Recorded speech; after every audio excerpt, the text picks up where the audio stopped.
The question is this. Look at the top of the first quote there. The very first quote.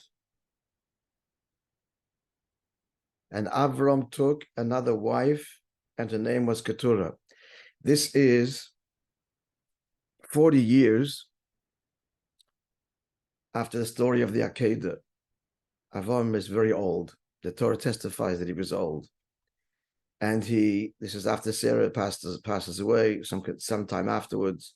He remarries Hagar. Rashi tells us it's really Hagar that had been sent away. And he remarries her, and you can see the next verse, and they had children. He fathered 6 sons, and he sent them away, and he gave them gifts and sent them to the east. That's how the Torah concludes this week's Torah portion. The question is, when it comes to the birth of Yitzchak, it's a huge deal. It's a miracle. Why is it when it comes now? This is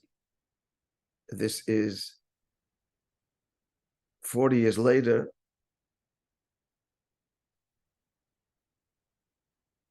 This is 40 years later, and he's having children, and the Torah doesn't say that it was a miracle. How could the Torah not point out that this was miraculous? It just tells us as a matter of course that he remarries Hagar, and he has children. When the first time, when he had Yitzchak, as we all know the story, Sarah says, we're going to have children at this age. My husband is 99 years old.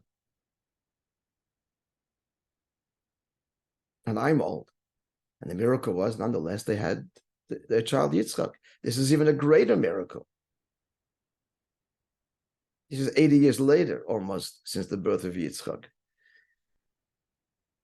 40 years since Sarah's death. So, and he's fathering children, right? The question is clear. Why doesn't the Torah say that this was a miracle? It just tells it like it's to be expected. We're clear on the question? Now, the answer, my dear friends, is extremely relevant to us today, because what we're going to, I guess, begin today is explore our role vis-a-vis the nations of the world. And I don't have to tell you that we are in the spotlight today, arguably more intensely, and it's unwelcome attention, more so than perhaps any other time in our history. I think that's pretty fair to say. So we need to understand what our role is in our relationship with the nations of the world. And it all harks, it all goes back to Avrohom and Sarah, and it's an exquisite exploration of the role and mission of the Jew. Let's begin it together. So first we need to know this part of the story, which I think we're all familiar with, and that is, the Torah says like this, that when Sarah became pregnant, and as it were, and then gave birth to the child, Yitzchak, people scoffed and mocked it and said, this can't be. She feigned her pregnancy. They got a child from the marketplace, and they're calling it their own.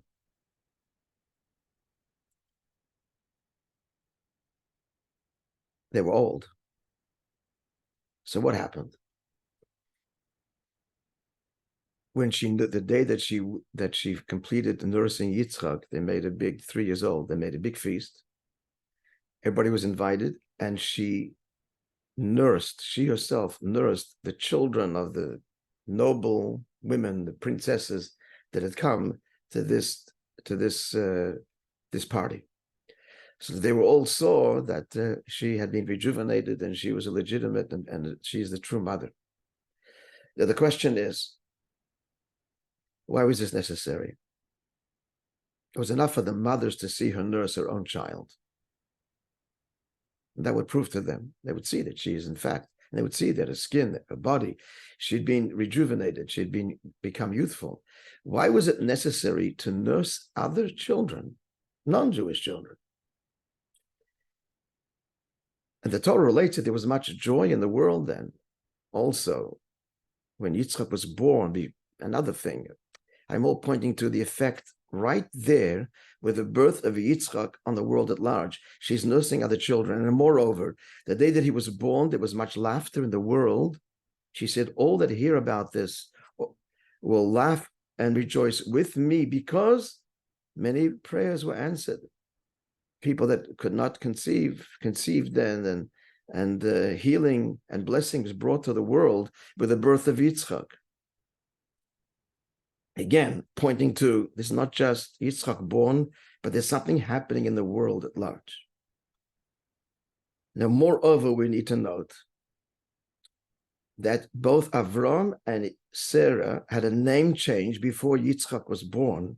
And it's clear that, actually Rashi points this out, that they had to have a name change because Avram was not going to have a Yitzchak and Sarai was not going to have a Yitzchak, but Avraham will and Sarah will. And what's the difference? Avram, explains the verse, this is all in Chumash, means the father of this place called Aram Naharaim. It's a place. He was the leader there. Avraham, with the extra hey, now means he is a patron or the father of a multitude of nations. Hamon Goyim, many nations. So we're going from a local influence to a universal influence. With that name change, now he's going to have Yitzchak. Now, Sarai, similarly, means my princess. Sar means a princess, a prince or princess. Sarai means mine. Sarah, name change, no longer Yud, but a Hey, means the princess of everyone. Again, pointing to a universal identity. And then Yitzchak is born. So what do we see from here? That the birth of the first Jew, he's the firstborn Jew. Avram converts, as it were, discovers God and abandons idolatry and becomes Jewish. Yitzchak is the firstborn Jew, born to a Jewish father and a Jewish mother. So here's this strange thing. Before he's born, his parents have to have a name change that make them universal. But we're talking about, on the contrary, the particular unique identity of the Jew. And that's also conveyed in his birth. It's not only their simcha. She nurses all these children. That's not her birth, that's the weaning. 3 years later, the birth brings joy to the world. And when she weans him, this brings nourishment to them. Bring their children, and she nurses. She says, bring them, she nurses them all. And our question is, talking about the birth of the Jew, what's this emphasis on the effect on non-Jews? Now, this is going to answer our question about Avrohom, our original question, why the Torah doesn't say there was a miracle that he later remarries Hagar and has children. The Torah doesn't say it because it's a direct result of Yitzchak's birth. Just like Sarah has an effect on the world, so does Avrohom. He literally fathers new nations and sends them to the east.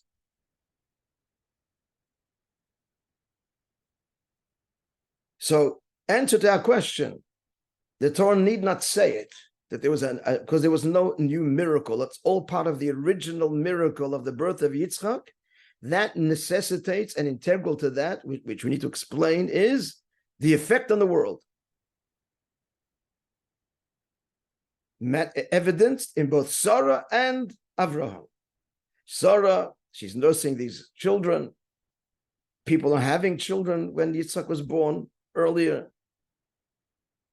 And Avraham also literally fathering more nations, sending to the east and populating the east, which was at that point probably desolate. East meaning Asia.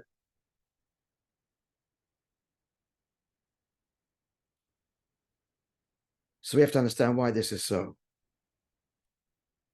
Especially when Yitzchak, the first Jew, if you look at his life, he was not exactly out there. His whole life, most of his life, he spent in one location in Beersheba in Israel. Unlike his father Avram that traveled and preached and taught the world monotheism. We don't find this about Yitzchak. He's the cloistered Jew, the protected Jew. And yet with his birth, paradoxically, integral to his birth is, as we just heard, his parents' name change and the effect on the world. It seems some incongruous. And we're also going to explain, friends. I need to go, Davin. Okay, so this will be for next week. It's critical. This is all about our mission. We're going to examine what the Rambam says about the end of days before Mashiach comes, which is now, and you and my effect on the world. There's the Sarah Avrohom effect on the world and the Sarah effect in the world. Note the difference. Sarah's effect on the world is she's not engaging the world directly. It just happens naturally. She's rejuvenated. Okay, well, those are your children. She has a child. Blessing comes to others. It's a natural consequence. Avram, he remarries, and it happens right away. The blessing that happens to her is naturally just shared with the world. That's Sarah. Note, that's the way, right? Clear? Avram, it happens later. The miraculous rejuvenation that he had when Yitzchak was born, which resulted in not just Yitzchak, but other nations being born, didn't happen right away. Years later, and something that he had to do. He went and remarried Keturah and fathered children. There was a deliberate act that he undertook, a new project in life. He's remarrying Keturah and fathers children. Sarah doesn't begin any project. She's just being Sarah, and then bring your children, we'll nurse them. Do you see the difference? And so we see they're both affecting the world, but very differently. Avram is engaged in the world. He remarries Keturah. He's involved in the world, and Sarah's just being Sarah. And that affects the world. Blessing, laughter, nourishment. So, Be'ez Hashem next week, friends, we've already gained something now. We're going to examine, I got to tell you, when the Rebbe spoke about this first, there was such a, was a landmark Farbrengen, where the Rebbe launched then it's now, we'll see the words of the Rambam, the obligation of the Jew to influence the world, inspire the world to observe the 7 laws of Noah given in the Torah, Sheva Mitzvahs B'nai Noach. Friends, this was such a revolution. Jews, what? We were happy just to survive. Influence the world for thousands of years. This was not on the radar. A Jew walked down the street and saw a policeman. You dropped your eyes. Your eyes shouldn't meet. Didn't want any encounter. Or he ducked into an alleyway. Stay low, keep low. Survival. For thousands of years since the destruction of the second base of Midrash, that was the modus operandi. A light unto the nations, affect the world. What? The Rebbe said, and the reality is post-Holocaust, the greatest, darkest moment in our history, and then began now the Great Awakening.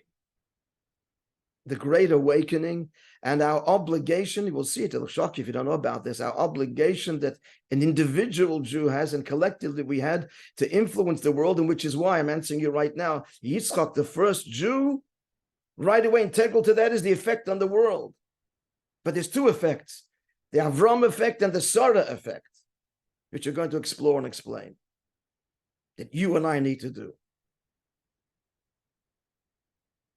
Now, I'm just going to conclude with, I just said that after the Holocaust, this great darkness, as we all know what happened after that, we began to enjoy prosperity that Jews have not experienced in 2,000 years.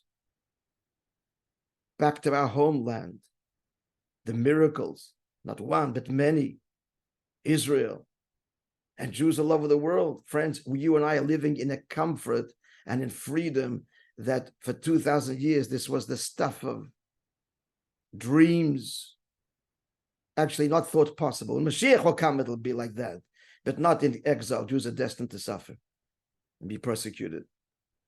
But now, Rahmana litzlan, may God preserve us, we experienced a Holocaust, a terrible darkness, and only God knows. The fact is, and I'm sure you're all aware, is an awakening by the Jewish people. It's unprecedented, I think, in history. In history, if you're watching and seeing and reading, just talking to Jews. And this awakening, friends, is all integral to our effect on the Gentiles. They're obsessed with us. They're protesting. It's crazy what is happening in universities. What's happening on the ground, okay? Arab students, everybody else is cowering. But university leadership, of course, it's funded by Arab money. Halls of academia, this was our. But crazy stuff is happening. Good stuff after this great darkness. And it's a great awakening. And the way integral, I'm saying that integral to our awakening is our effect on the world. That's not letting us go. What you and I need to understand and learn, God willing, next week is we need to have a dual effect. There's the Sarah effect and there's the Avrohom effect. And I'll tell you right now that Sarah's effect is the ultimate. But it comes after Avrohom. And this will be seen in the words of the Rambam in terms of our obligation, and then revisit how there are different effects. And I guess we already explained it. Avrohom has an effect through engagement, and Sarah has an effect by being Jewish.